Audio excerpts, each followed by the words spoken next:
Dayung berirama, semangat membara, pacu jalur jadi lambang persatuan, masyarakat bersorak, suasana ceria, menjaga budaya, warisan kebanggaan. Kabupaten Kuantan Sengingi merupakan salah satu kabupaten yang berada di Provinsi Riau dengan ibu kota Taluk Kuantan. Kabupaten ini merupakan pemekaran dari Kabupaten Indragiri Hulu yang berada di barat daya Provinsi Riau. Kabupaten Kuantan Sengingi ini berjarak sekitar 160 km dari kota Pekanbaru. Perjalanan yang memakan waktu sekitar 6 jam ini membawa kami melewati ke berbagai pemandangan alam yang indah. Baiklah, sekarang kita ada di tepian Narosa, yaitu Taman Jalur di Kuantan Sengingi. Nah, biasanya di tepian Narosa inilah masyarakat Kabupaten Kuantan Sengingi melakukan pacu jalur setiap tahun. Pacu jalur merupakan salah satu budaya dan tradisi yang cukup terkenal di Kabupaten Kuantan Sengingi, yang merupakan tradisi turun-temurun yang diwariskan di Kuansing sejak lebih dari 100 tahun. Untuk mengetahui lebih dalam lagi mengenai pacu jalur ini, kami akan mengajak teman-teman untuk berkunjung ke salah satu rumah tetua jalur yang berada di Desa Koto Kombu.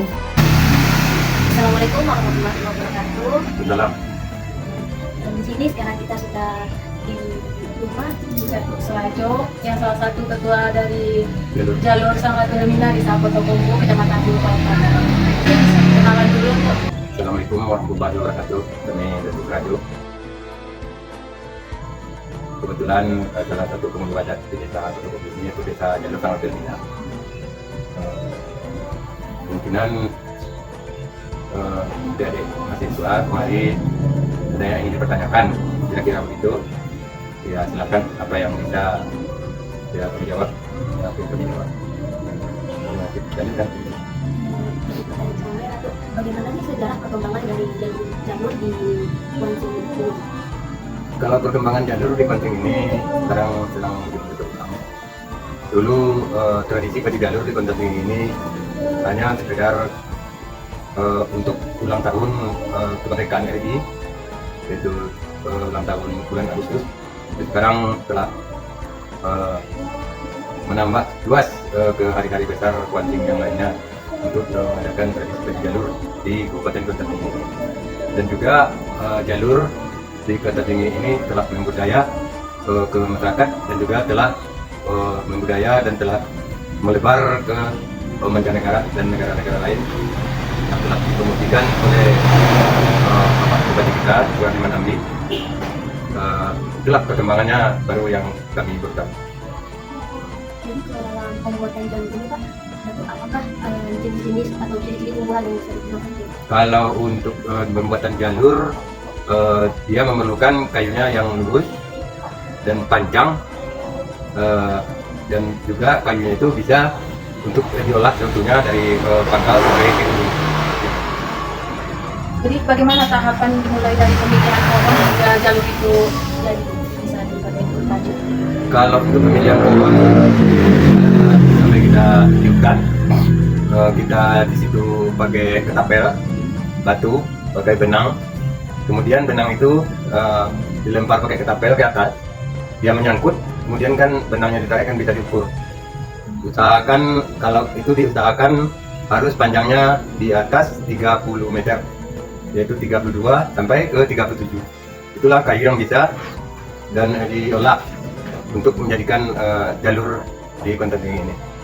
Kemudian selanjutnya besar jalur paling kecil, yaitunya mungkin diameter 1 meter. Dengan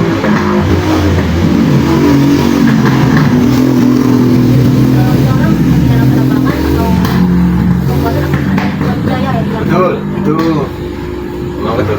Itu sebelum jalurnya ditebang atau dilumpuhkan pohonnya ke hutan, itu di desa itu mengadakan musyawarah antara kepengurusan dan memanggil salah seorang orang tua atau 2 orang tua di kampung bahwa kita akan melakukan ritual penebangan.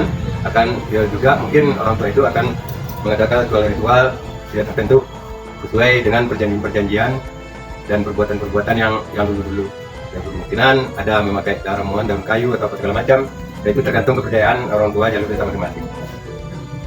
untuk jumlah pemain di pacu jalur itu Kalau untuk jumlah pemain di pacu jalur itu berkisar antara 50 sampai 60, malah makan lebih dari 60.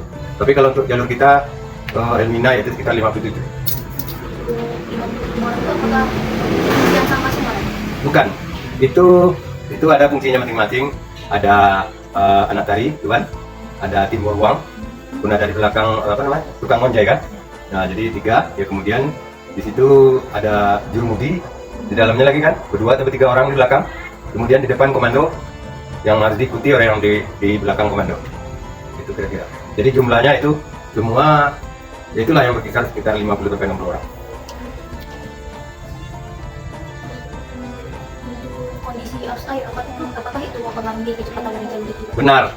Kalau untuk kondisi air, umpamanya di lapangan tempat berpacu, itu kondisi air umpamanya sebelah kiri agak deras, sebelah kanannya agak kurang, itu tergantung undian.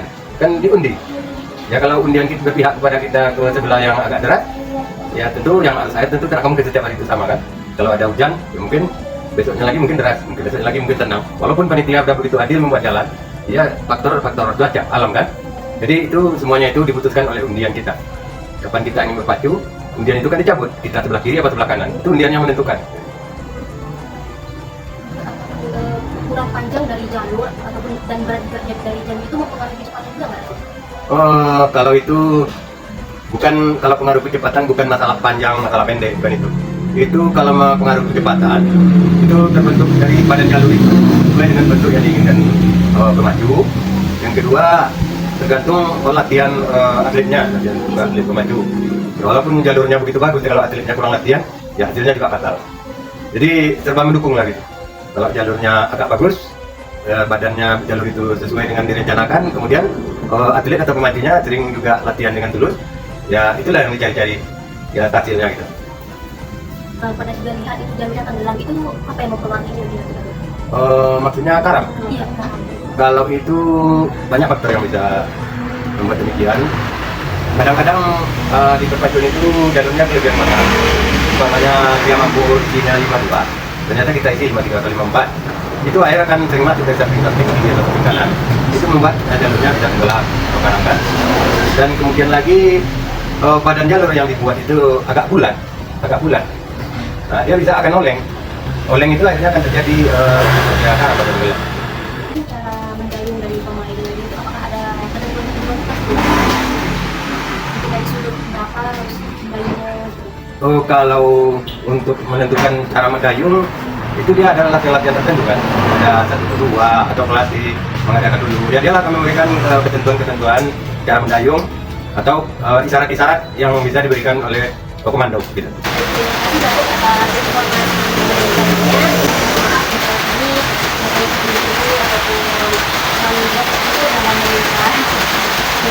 Wawancara saya